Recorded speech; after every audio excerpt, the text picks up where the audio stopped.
Nos acostumbraron a que el camino era el camino del odio, el camino del resentimiento, el camino de la polarización. Y me parece que tenemos que recuperar como sociedad el camino del amor. Cómo genuinamente construir una civilización de amor. Entender que hay muchos actores en nuestra sociedad que no han tenido las mismas oportunidades y que hay que darle las oportunidades. Para sanar a Colombia hay que recuperar de nuevo esa condición de amor genuina. Es decir, lo que yo acabo de decir, de odio, de resentimiento, destruye como sociedad. Si genuinamente hay amor, yo creo que hay un camino más fácil para construir. Quien no vino al mundo para servir, no sirve para vivir. Y el servicio nos hace grandes. Así que en el marco de ese servicio lo que tenemos claro todos los colombianos es que tenemos una vocación de proteger y cuidar a nuestra nación. Se necesita algo muy importante que Abelardo tiene de sobra, que se llama carácter para enfrentar los desafíos en materia de seguridad.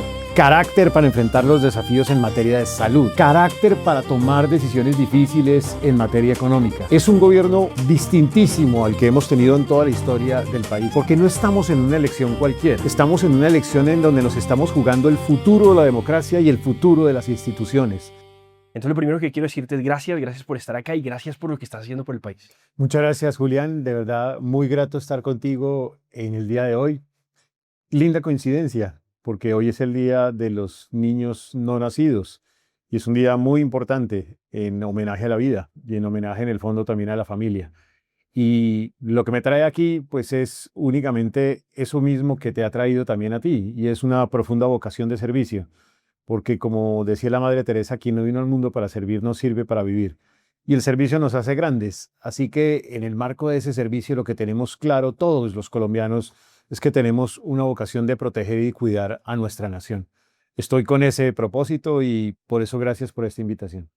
Gracias, José Manuel. Mi primera pregunta es, vos ya fuiste ministro de un gobierno anterior. ¿Qué crees que debe ser diferente ahora que vas a ser vicepresidente? Yo creo que este modelo de gobierno, Abelardo de la Espriella, tiene una característica singular, que es la coherencia. La coherencia en principios fundamentales. La coherencia en esos principios de familia, de vida, de patria, de respeto a la propiedad privada, de libertades también. Y creo también que en este momento de la historia del país se necesita algo muy importante que Abelardo tiene de sobra, que se llama carácter. Carácter para enfrentar los desafíos en materia de seguridad. Carácter para enfrentar los desafíos en materia de salud. Carácter para tomar decisiones difíciles en materia económica. Es un gobierno distintísimo al que hemos tenido en toda la historia del país, porque no estamos en una elección cualquiera. Estamos en una elección en donde nos estamos jugando el futuro de la democracia y el futuro de las instituciones. Podemos caer al borde del abismo. Yo lo he llamado en un libro que acabo de publicar Al borde de la esperanza, porque creo en el concepto de patria milagro. Fue esa quizá la razón más importante por la cual acepté la vicepresidencia, porque creía en ese propósito optimista que tenía Abelardo en el sentido de que el país está en la posibilidad de construirse y convertirse en una nación milagro. Para mí, eso significa transitar al borde de la esperanza. Pero como sé que es un momento difícil, pues no se puede abordar de la misma manera como se han abordado en otros gobiernos. Hoy más que nunca se necesita carácter, entereza, coherencia de principios y también un profundo sentimiento de apoyo a los más vulnerables en esta sociedad. Y eso se da realmente en este modelo de gobierno. José Manuel, yo ahora estaba en Chile y hay un tema que me impresionó mucho, que Chile es un país con mucha prosperidad y mucho desarrollo. Yo creo que es el índice de pobreza más bajo que tenemos en Sudamérica, por lo menos. Y sin embargo, o sea, con ese índice tan bajo de pobreza, con un desarrollo tan acelerado, tuvieron el estallido social de octubre, creo que es del 23. Y yo preguntaba, o sea, ¿cómo es posible que en un país como estos, con tanto desarrollo, digamos, estallara esa bomba de esa manera? Y más o menos lo que me decían es que es un factor también cultural, es decir, que lo económico es muy importante, que el desarrollo se ha notado, existe, pero hay un elemento ahí que está como extra. Hace poco estudiaba también a un autor que hablaba del gran escape, como de que hoy en nuestra civilización todas las cifras se han disparado en buen sentido, o sea, nuestra época vive mejor que nadie en términos digamos, de comodidad y de bienestar económico, etcétera, pero hay unos factores nuevos. la longevidad, por ejemplo, se subió, sí, pero hoy hay jóvenes, por ejemplo, que ha crecido el índice de suicidio, ha crecido el abuso de sustancias. Hay unos elementos culturales, además de las cifras, digamos, que uno puede decir de Producto Interno Bruto, de riqueza y demás. ¿Cómo hacer para no descuidar esa parte cultural, esa parte como de la felicidad, digamos, como, sí, como conciencia y felicidad espiritual, moral de los jóvenes de hoy en día que no generen una bomba? Porque a veces uno puede decir el país va perfecto, pero a veces hay realidades que como que pareciera que no, o los jóvenes no se sienten anclados a ese desarrollo. Yo lo que creo es que lo primero a decir es que hoy más del 70% de los jóvenes no creen en que la democracia es el mejor sistema de gobierno. Y la democracia está comprobada en la historia de la humanidad, ha sido la fuente de la prosperidad. Cuando uno ve eso, y cuando incluso ve las estadísticas en donde cerca del 50% en general de los ciudadanos de nuestros países en América Latina tampoco creen en la democracia y que la democracia es el mejor sistema, eso genera una profunda desconfianza en las instituciones. Luego voy a dejar ahí ese primer mensaje, cómo construir confianza en las instituciones. Y la construcción de confianza en las instituciones pasa por animar a todos a entender que las instituciones tienen que tener como compromiso el propósito de bien común por encima del bien particular. Uno de los elementos que deteriora más la confianza es la pérdida de integridad, o sea, la corrupción. Si nosotros como gobierno no somos capaces de enviar un mensaje claro en función de la integridad, de la lucha activa contra la corrupción, la desesperanza va a crecer. Luego, parte de la construcción en nuestra sociedad hoy es recuperar el valor de la confianza en las instituciones por la vía de la integridad. No es suficiente con eso, porque también hay dosis de desesperanza, porque muchos de los ciudadanos no saben cuál es el futuro, porque nos acostumbraron a que el camino era el camino del odio, el camino del resentimiento, el camino de la polarización, el camino de la mentira. Y me parece que tenemos que recuperar como sociedad el camino del amor. Cómo genuinamente construir una civilización de amor, en donde, entre otras, además, seamos capaces de reconocer el valor de los demás, ser solidarios, entender que hay muchos actores en nuestra sociedad que no han tenido las mismas oportunidades y que hay que darle las oportunidades. Yo creo que ese es un segundo capítulo. El tercero es que hemos descuidado el mérito y no valoramos el mérito, y eso es cultural. El mérito del que estudia, del que trabaja, del que hace la tarea, del que se esfuerza. Y terminamos entonces en la tiranía de la mediocridad. Hoy nos dicen que la tiranía del mérito es gravísima, lo cual es falso, porque el mérito reivindica el valor de los seres humanos. Yo siento que es el momento en donde hay que recuperar el valor de la dignidad humana, y la dignidad humana se relaciona con ese mérito. Y tenemos que también ser conscientes de que en esta sociedad, para ser felices, tenemos que avanzar en reconocer el valor de las buenas relaciones humanas. Cómo construir mejores relaciones entre nosotros mismos. Por eso, reivindicar el valor de la familia, porque es la célula básica de la sociedad. Porque fortaleciendo la familia, tú recuperas el valor de entender que los demás tienen algo relevante incluso para la construcción de sociedad. Por eso también reivindicar el valor de la vida y cómo recuperar que la vida es una forma de contribuir a construir dignidad de los seres humanos. Yo creo que hay unos elementos de lo que en nuestra sociedad tenemos que conseguir. Debo decir también que hay unas severas preocupaciones también de salud mental y que nosotros como sociedad tenemos que, desde la política pública, construir mejores escenarios de salud mental en nuestra sociedad para que existan propósitos superiores. Muchas personas perdieron el propósito superior. Entonces también desde el punto de vista del liderazgo público hay que empezar a enseñar que hay propósitos superiores más allá de lo que uno se imagine. ¿Cómo sanar a Colombia? Yo creo que para sanar a Colombia hay que recuperar de nuevo esa condición de amor genuina. Es decir, lo que yo acabo de decir, de odio, de resentimiento, destruye como sociedad. Si genuinamente hay amor, yo creo que hay un camino más fácil para construir.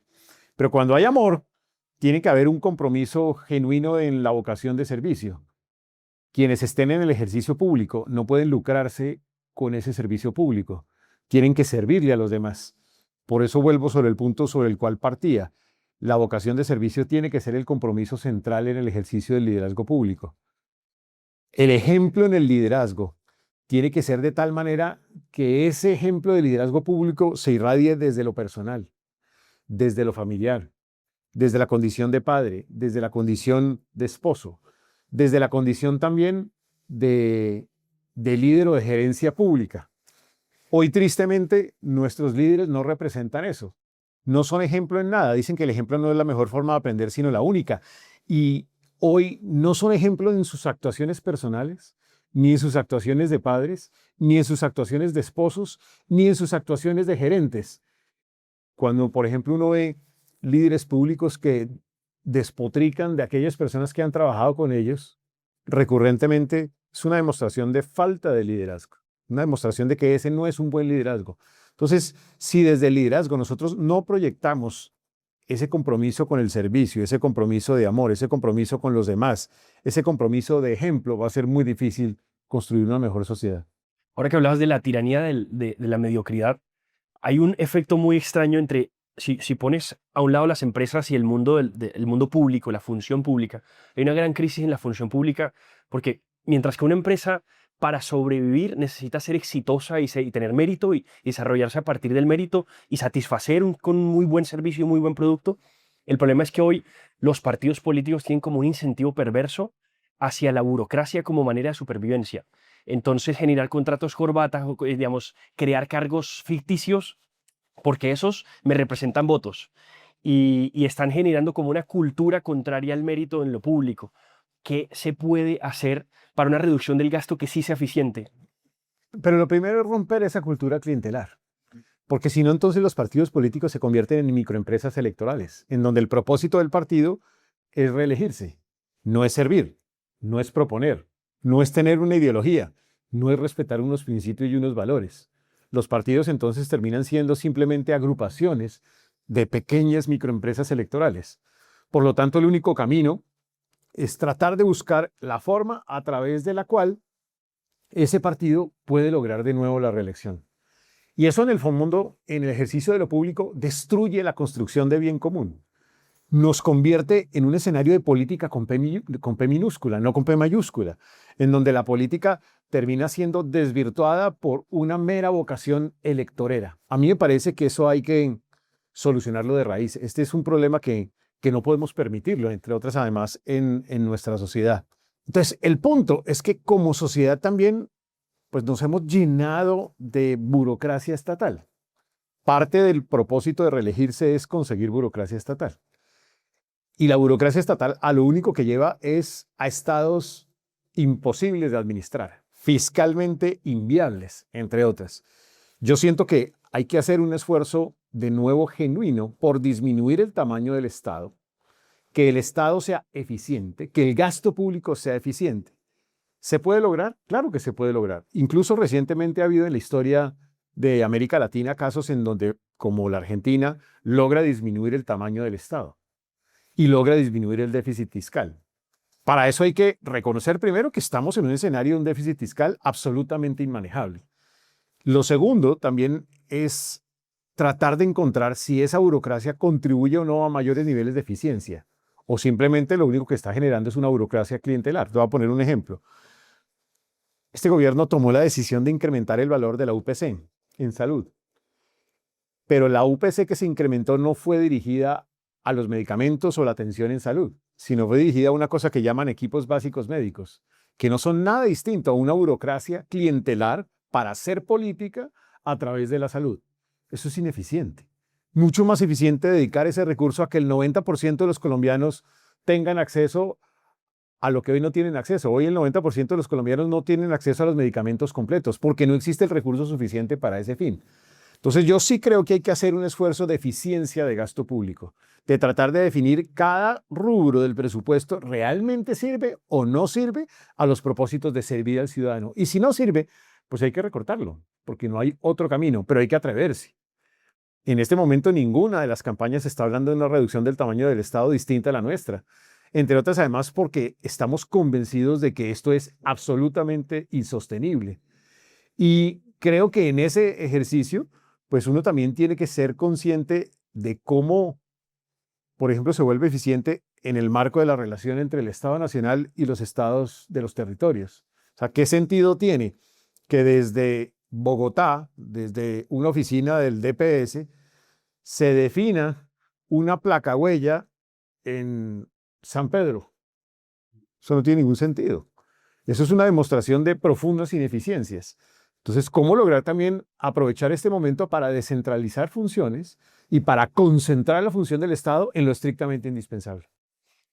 José Manuel, cuando uno, en este tema de la amistad, cuando uno hace un mejor amigo, digamos, el mejor amigo que uno tiene en la vida es ese que uno se encuentra un día y se da cuenta que es igual de extraterrestre que uno. ¿Cómo así? Yo encuentro una persona que tiene los mismos amores que yo, un amor común, una pasión por algo. O sea, a ti te encanta la literatura, las matemáticas, no sé qué, a mí también. Yo creí que yo era el único y ahí nos hacemos los mejores amigos. El amor común hace posible las amistades. En una comunidad política, en un país, el amor común hace posible la paz, hace posible la concordia, la unión de voluntades, que es fundamental en la política. Viendo hoy este país que tiene, y uno podría categorizar fácilmente a la gente que va a votar por Cepeda, uno podría decir esta gente es tal cosa, más que uno, digamos, atacarla y declararle la guerra a alguien, cómo enamorarlos a todos de un amor común, algo que nos haga superar como la guerra entre nosotros. Y estaba pensando, en la época de la guerra en los 1000 días, se construye la Basílica del Voto Nacional. Fue un acto muy bonito de generarle un amor común hacia Dios y hacia la patria nuestra a mucha gente, y un mes después se acaba la Guerra de los 1000 días. Algo de ese estilo, o sea, ¿qué se puede hacer para darle un norte a todo el país? Que digamos, mira, más allá de nuestras diferencias que hemos tenido, porque nos han enseñado a odiarnos, vamos a amarnos porque esto nos mueve y esto es superior. ¿Cómo lograr construir un propósito superior que sea capaz de recoger unidad en la diferencia? Yo lo he dicho públicamente. Yo creo que quien gobierne el país genuinamente, no solamente porque está establecido así constitucionalmente, sino porque lo creo de convicción, tiene que entender que está para ser símbolo de la unidad nacional. Nosotros logramos cierto nivel de unidad cuando juega la selección Colombia y todos nos ponemos la camiseta de la selección. Y, y ese es llamémoslo el propósito superior que más comúnmente tenemos. Pero fíjate que a lo largo de nuestra historia ha habido por lo menos dos momentos en donde tuvimos un propósito superior. Recientemente, el propósito superior de enfrentar el terrorismo y el narcotráfico. Y eso nos permitió tener la capacidad de un país que crecía incluso más que otros países en el mundo y en América Latina. ¿Por qué?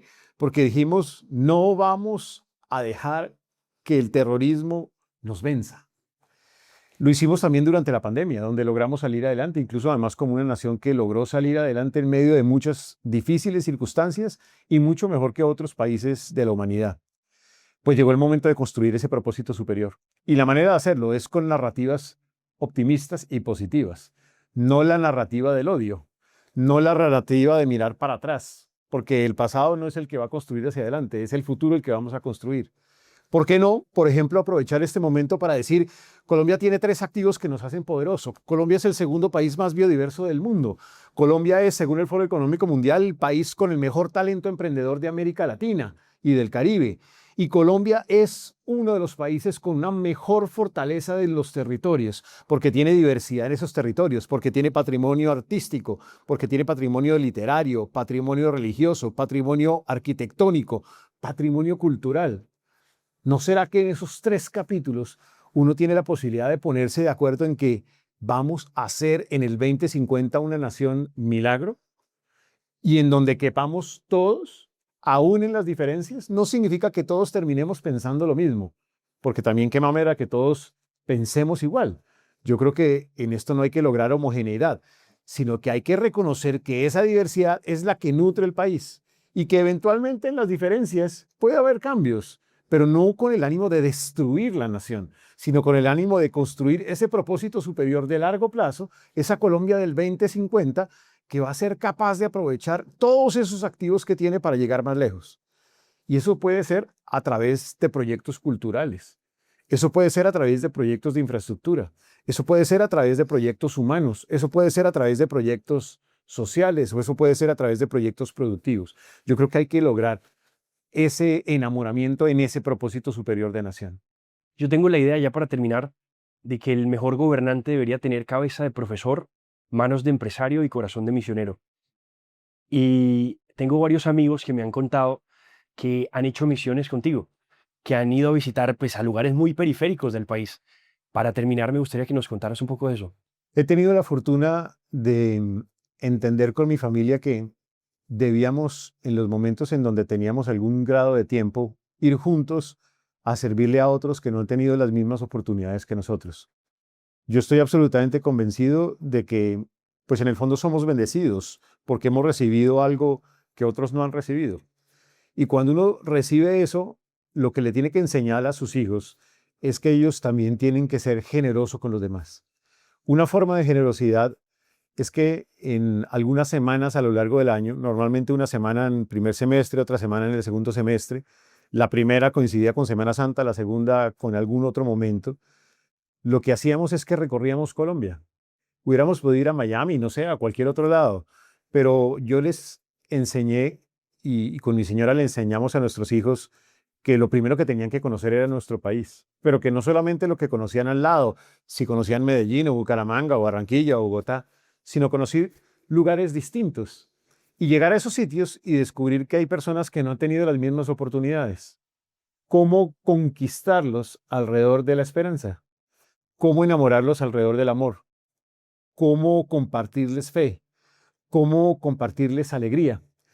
Y lo que hacíamos en esos escenarios era compartirles eso que acabo de decir, aparte de otras actividades, también compartirles con profesionales del mundo de la salud, porque de pronto lo necesitaban, o simplemente un encuentro con comunidades campesinas. Lo hemos hecho en el Bichada, lo hemos hecho en el Guaviare, lo hemos hecho en Bolívar, en Galera Zamba, lo hemos hecho en el Tolima, lo hemos hecho en el Huila, en fin, en Antioquia, lo hemos hecho en muchos territorios rurales de nuestro país. Y de esa manera también hemos conocido nuestro país. Pero sobre todo ellos y mis hijos han entendido que en este mundo están con la conciencia de que todos aquellos que recibimos de pronto más, pues tenemos que tener una espalda más ancha para las responsabilidades que de eso se deriva. Y yo creo que ellos han asumido esa responsabilidad y han sido momentos absolutamente extraordinarios de aprendizaje, de entrega también, de entendimiento del otro y de irradiar un poco de esa esperanza que creo que hay que construir en nuestro país. Es una gran manera de tener al país no solo en la cabeza, sino también en el corazón. José Manuel, muchísimas gracias por tu tiempo y mucho ánimo en esta campaña. Muchas gracias, un saludo muy especial.